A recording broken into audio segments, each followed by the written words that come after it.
Assalamualaikum warahmatullahi wabarakatuh. Halo teman-teman semuanya, perkenalkan nama saya Rifa Fauzia dengan NIM 2212100 dari Prodi Pendidikan Agama Islam, Fakultas Tarbiyah dan Kebudayaan Universitas Islam Negeri Sultan Maulana Hasanuddin Banten. Yang saya hormati para dosen pengampu pada mata kuliah yaitu Ibu Dr. Helma Nelis MPD dan teman-teman yang saya banggakan. Saya dari kelompok 6 akan melanjutkan materi yang telah disampaikan oleh teman-teman saya sebelumnya, yaitu mengenai komponen-komponen kurikulum. Di sini sebelumnya saya akan memberitahu atau mengulas kembali apa saja yang ada pada komponen-komponen kurikulum. Nah, di dalam komponen kurikulum itu terdapat 4 komponen. Yang pertama itu komponen tujuan, yang kedua itu komponen isi, yang ketiga itu komponen strategi, dan yang keempat itu komponen evaluasi. Nah, di sini yang akan saya bahas itu komponen yang ketiga dan keempat, yaitu komponen strategi dan komponen evaluasi. Nah, komponen yang ketiga di dalam komponen-komponen kurikulum yaitu komponen kurikulum strategi. Strategi merupakan komponen ketiga dalam pengembangan kurikulum. Komponen ini merupakan komponen yang memiliki peran yang sangat penting sebab berhubungan dengan implementasi kurikulum. Karena di dalam strategi itu mengatur bagaimana kita harus melaksanakan kurikulum tersebut. Dalam proses belajar juga, seorang pendidik atau guru itu perlu memahami suatu strategi. Strategi tersebut meliputi rencana, metode, perangkat kegiatan yang direncanakan untuk mencapai suatu tujuan tertentu. Ada beberapa pendapat dari para ahli, diantaranya yaitu menurut Sarjana pada tahun 1989, strategi pembelajaran itu pada hakikatnya adalah tindakan nyata dari seorang guru dalam melaksanakan pembelajaran melalui cara yang telah ditentukan yang dinilai lebih efektif dan lebih efisien.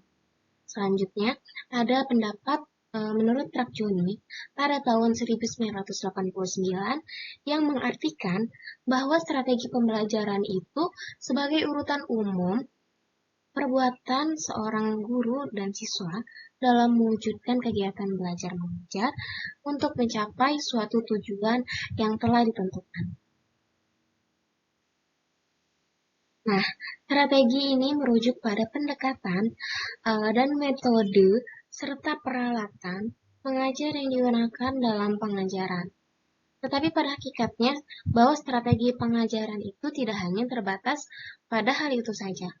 Pembicaraan strategi pengajaran itu tergambar dari cara yang telah ditempuh dalam melaksanakan pengajaran, mengadakan penilaian, pelaksanaan bimbingan, dan mengatur kegiatan, baik yang secara umum berlaku maupun yang bersifat khusus dalam pengajaran.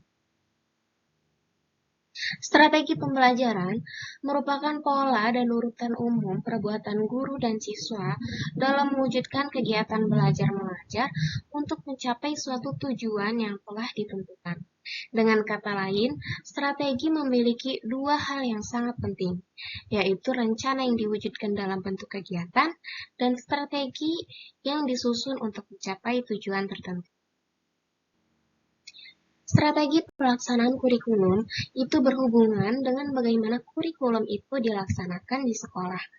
Kurikulum itu merupakan rencana, ide, harapan yang harus diwujudkan secara nyata di sekolah sehingga mampu mengantarkan anak didik mencapai tujuan pendidikan. Kurikulum yang baik itu tidak akan mencapai hasil yang maksimal jika pelaksanaannya menghasilkan sesuatu yang baik bagi anak didik. Nah, komponen strategi pelaksanaan kurikulum juga meliputi pengajaran, penilaian, bimbingan, dan penyuluhan, serta pengaturan kegiatan di sekolah. Nah, pada komponen ini, itu terbagi menjadi dua skala. Yang pertama skala makro dan yang kedua skala mikro. Skala makro Itu bagaimana kurikulum diselenggarakan pada setiap jenjang pendidikan, baik itu SD, SMP, SMA, maupun perguruan tinggi. Selanjutnya, skala mikro itu strategi pembelajaran yang perlu dipilih untuk mencapai kesuksesan tujuan pelajaran. Di sini juga, menurut Undang-Undang Nomor 20 Tahun 2003, bahwa strategi pembelajaran di kelas hendaknya dilakukan dengan cara olah hati, olah raga, olah rasa, maupun olah otak. Maksudnya, strategi pembelajaran yang demikian ini menyiratkan bahwa strategi yang digunakan itu harus mampu melaksanakan atau melakukan pemberdayaan terhadap seluruh potensi siswa atau peserta didik. Nah, komponen yang keempat di dalam komponen-komponen kurikulum yaitu komponen evaluasi. Menurut Tyler dalam Sukiman, memberikan pengertian bahwa evaluasi itu berfokus pada upaya untuk menentukan tingkat perubahan yang terjadi pada hasil belajar atau behavior. Kegiatan evaluasi merupakan langkah yang sangat penting untuk mendapatkan informasi tentang ketercapaian tujuan yang telah ditetapkan. Nah, evaluasi ini memiliki peran yang sangat penting, yaitu sebab dengan evaluasi dapat ditentukan apakah kurikulum yang digunakan ini sudah sesuai dengan tujuan yang dicapai oleh sekolah ataukah belum. Evaluasi ditujukan untuk menilai pencapaian tujuan-tujuan yang telah ditentukan serta menilai proses pelaksanaan mengajar secara keseluruhan. Nah, setiap kegiatan itu akan memberikan umpan balik, demikian juga dalam pencapaian tujuan-tujuan belajar dan proses pelaksanaan mengajar. Umpan balik tersebut digunakan untuk mengadakan berbagai usaha penyempurnaan, baik bagi penentuan dan perumusan tujuan mengajar, penentuan sekuens bahan ajar, strategi, dan media mengajar.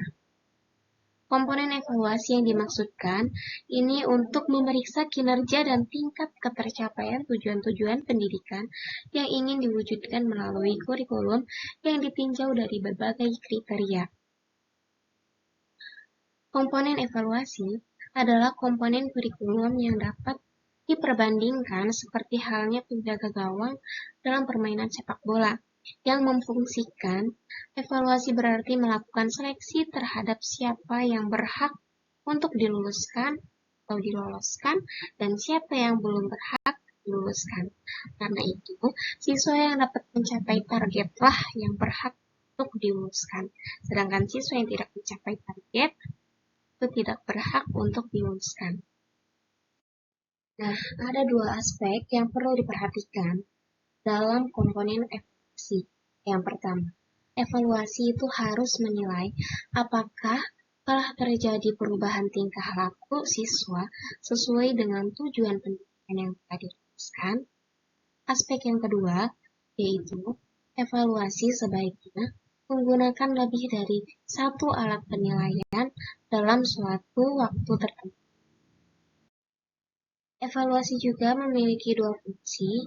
Fungsi yang pertama, yaitu evaluasi digunakan untuk memperoleh data tentang ketercapaian tujuan oleh peserta didik. Dengan kata lain, ini bagaimana tingkat pencapaian tujuan atau tingkat penguasaan isi kurikulum oleh setiap siswa. Nah, fungsi ini dinamakan sebagai fungsi sumatif. Fungsi yang kedua, yaitu untuk melihat efektivitas proses pembelajaran. Dengan kata lain, apakah dengan program yang disusun telah dianggap sempurna atau perlu perbaikan. Nah, fungsi ini yang kemudian dinamakan dengan fungsi formatif. Selanjutnya, evaluasi juga memiliki beberapa jenis. Di antaranya yaitu ide, yaitu bagaimana ide ini bisa direalisasikan. Yang kedua, itu perencanaan. Maksudnya, bagaimana dokumen yang telah atau yang sudah kita susun semua, apakah sudah sesuai dengan kebutuhan peserta didik ataukah belum. Yang ketiga, itu proses. Maksudnya, berkaitan dengan proses belajar itu sendiri, pada saat awal, proses, maupun pada akhir pembelajaran. Nah, yang terakhir itu dampak. Maksudnya, sejauh mana proses pembelajaran yang berlangsung dalam pendidikan kita. Apakah perlu diperbaiki ataukah tidak. Nah, komponen evaluasi ini sangatlah penting. Artinya, bagi pelaksanaan kurikulum, hasil evaluasi ini dapat memberi petunjuk apakah sasaran yang ingin dituju ini dapat dicapai ataukah tidak. Di samping itu, evaluasi juga berguna untuk menilai apakah proses kurikulum ini berjalan secara optimal ataukah tidak.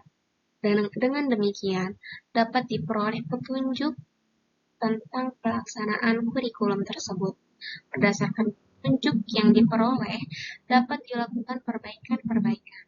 Evaluasi kurikulum ini sepatutnya dilaksanakan atau dilakukan secara terus-menerus. Untuk itu, perlu terlebih dahulu ditetapkan secara jelas apa yang akan dievaluasi dengan menggunakan acuan dan tolok ukur yang jelas pula.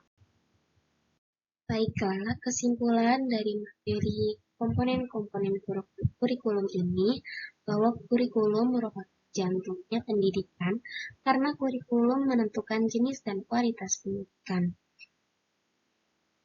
Sedangkan komponen merupakan bagian-bagian yang saling bekerja satu sama lain sehingga tercipta suatu sistem yang utuh. Komponen juga merupakan bagian dari suatu sistem yang mempunyai peran yang sangat penting dalam keseluruhan aspek yang berlangsung dalam suatu proses untuk pencapaian tujuan. Oleh karenanya, komponen-komponen tersebut harus memiliki keterkaitan satu sama lain. Apabila salah satu komponen tersebut terganggu atau tidak berkaitan, maka sistem kurikulum secara keseluruhan pun akan terganggu. Sehingga dalam proses pengembangan kurikulum, semua komponen ini harus memperoleh perhatian yang sama besarnya. Kurikulum tidak akan efektif jika isi dari kurikulum tersebut itu tidaklah jelas. Baiklah, mungkin hanya itu yang bisa saya jelaskan mengenai materi tentang komponen-komponen kurikulum. Semoga dengan materi ini bisa bermanfaat untuk semuanya. Mohon maaf atas segala kekurangan dan terima kasih atas segala perhatian. Assalamualaikum warahmatullahi wabarakatuh.